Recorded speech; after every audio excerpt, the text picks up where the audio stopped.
A graça e a paz, povo de Deus. Eu quero trazer aqui essa mensagem que vai complementar esses 9 dias onde nós estudamos sobre Israel, iniciando em Abraão e finalizando em Cristo, rasgando o véu. Na primeira parte falamos sobre Israel e o seu ministério missionário. Falamos também sobre a lei e a sua função pedagógica. Falamos sobre o tabernáculo móvel, mostrando um Deus que caminha com o seu povo.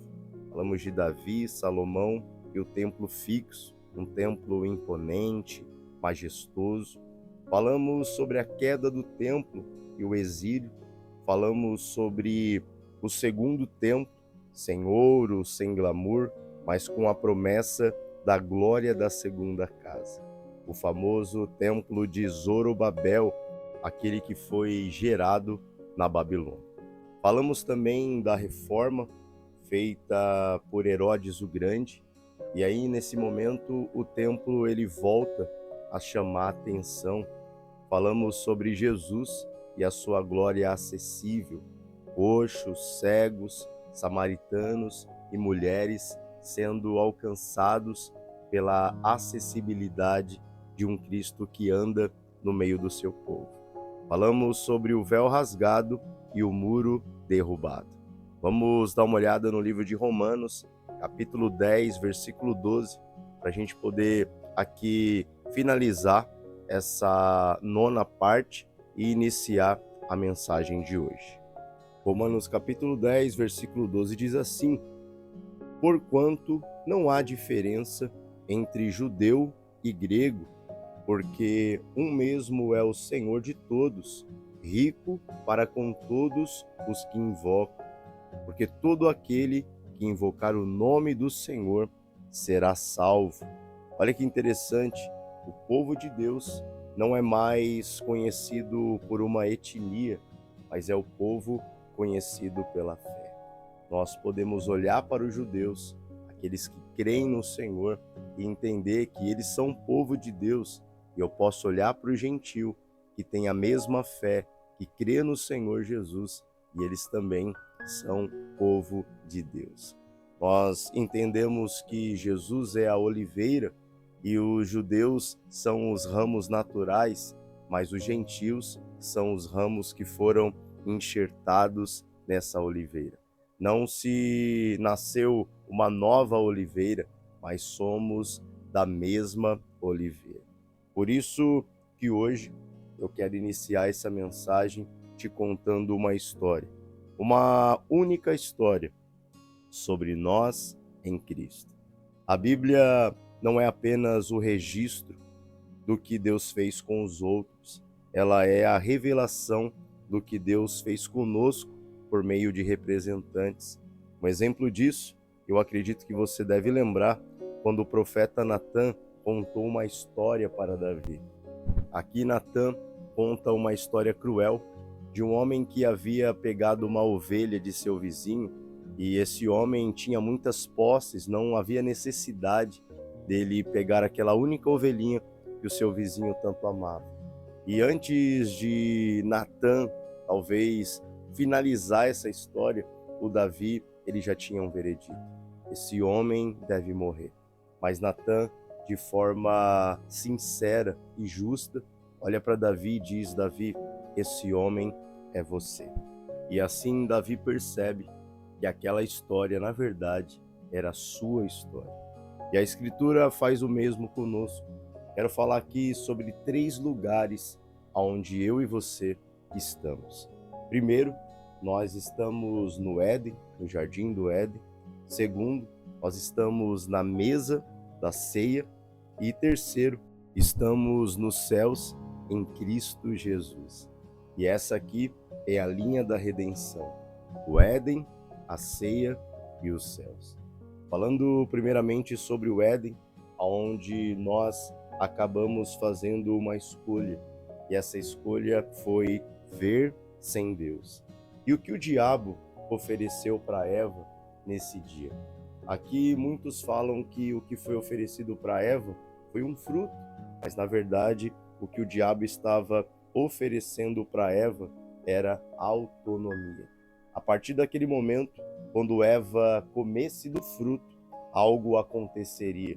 Eva e Adão estavam assinando um contrato, e esse contrato é um contrato formado por 3 cláusulas importantes.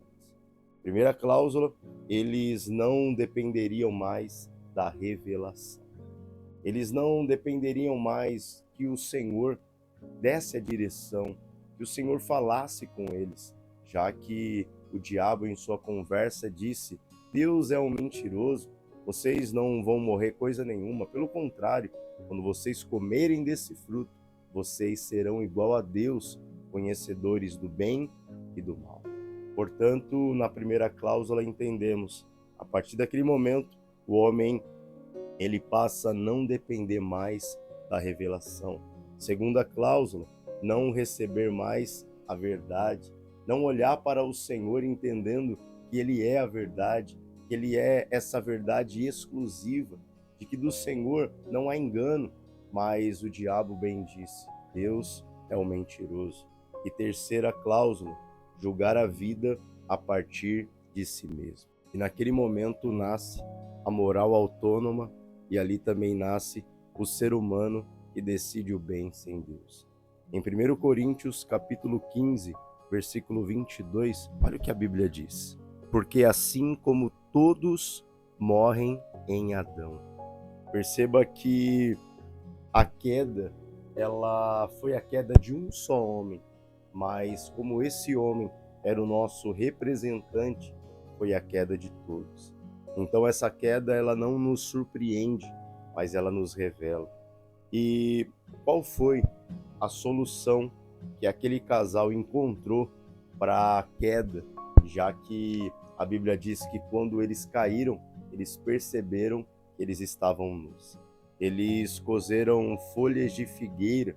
Ali nós vemos o primeiro ato religioso da história. Só que Deus, ao ver aquelas folhas, Deus não se agradou. A Bíblia diz que Deus faz vestes para Adão e Eva com pele de animal. O homem tenta resolver a culpa e Deus provê a justiça através do sacrifício, já que quando ele fez essas roupas, ele teve que matar um animal. E ali o Senhor já começa a desenhar a história. Por causa do pecado de Adão e Eva, alguém teria que morrer para que Adão e Eva fossem justificados. Vamos dar uma olhada em Mateus, capítulo 22, versículo 11, onde nós vemos a importância de estarmos vestidos pelo Senhor. E o rei, entrando para ver os convidados, viu ali um homem que não estava trajado com vestido de núpcias ou com as vestes nupciais. E a pergunta é, será que aquele homem ele estava nu? Não. Na verdade, ele estava vestido de si mesmo, vestido da sua própria moral, da sua própria justiça e da sua autossuficiência espiritual.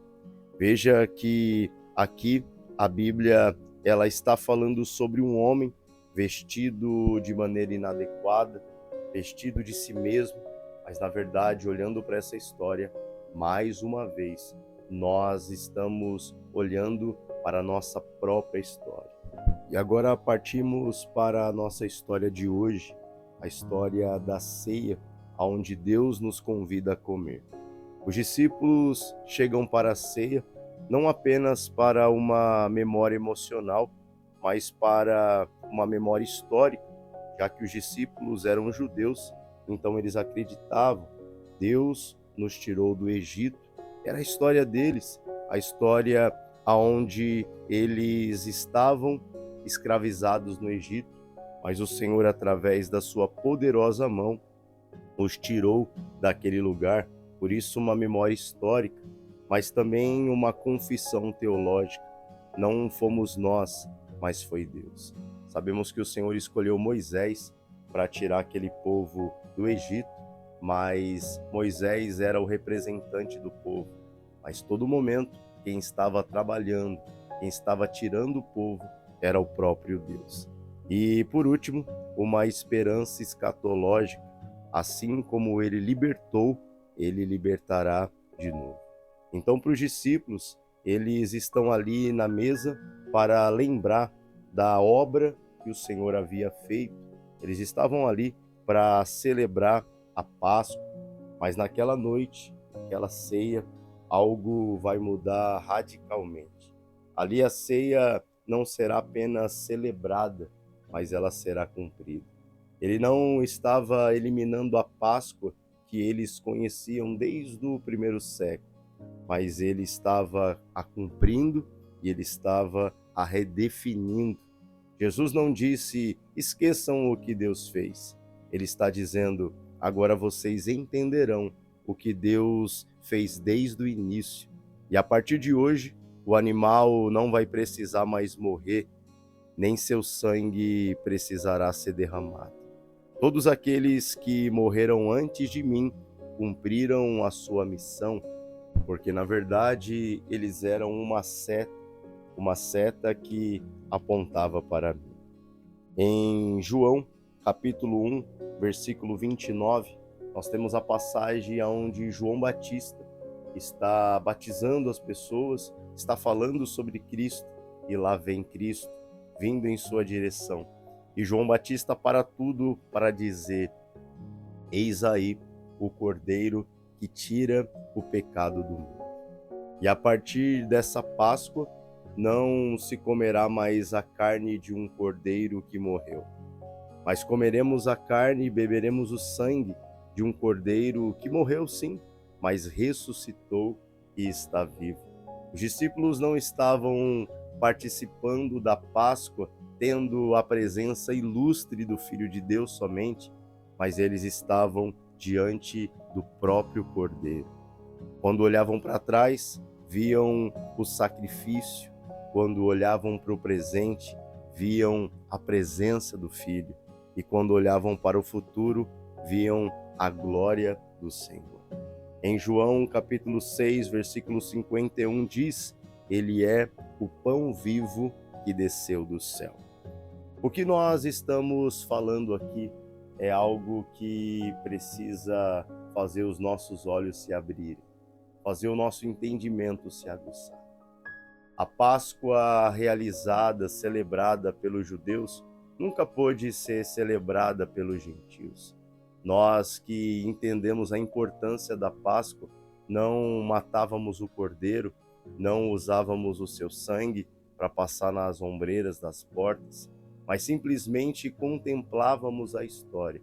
Mas essa revelação nos traz de volta para a história, nos traz de volta para a mesa, onde nos assentamos na mesa da ceia para participar do pão e para participar do cálice. Na verdade, estamos celebrando a Páscoa. A Páscoa que era pelo cordeiro animal, agora é celebrada pelo corpo e pelo sangue do verdadeiro Cordeiro de Deus, aquele que vem para tirar o pecado do mundo. Então, quando você lê 1 Coríntios 11 ou Lucas 22, você nunca mais vai ler da mesma forma. E tomando o pão, levantou e deu graça e disse, comei, esse é o meu corpo. E olha que ironia, caímos por comer um fruto e fomos expulsos do jardim do Éden e hoje somos convidados para comer o seu corpo, beber do seu sangue e voltar para casa. Que possamos, como cristãos, que possamos, como filho de Deus, comemorar a Páscoa todas as vezes que nós nos reunimos. Deus te abençoe, um grande abraço, obrigado por ter caminhado conosco até aqui. Que Deus te abençoe e até o próximo devocional.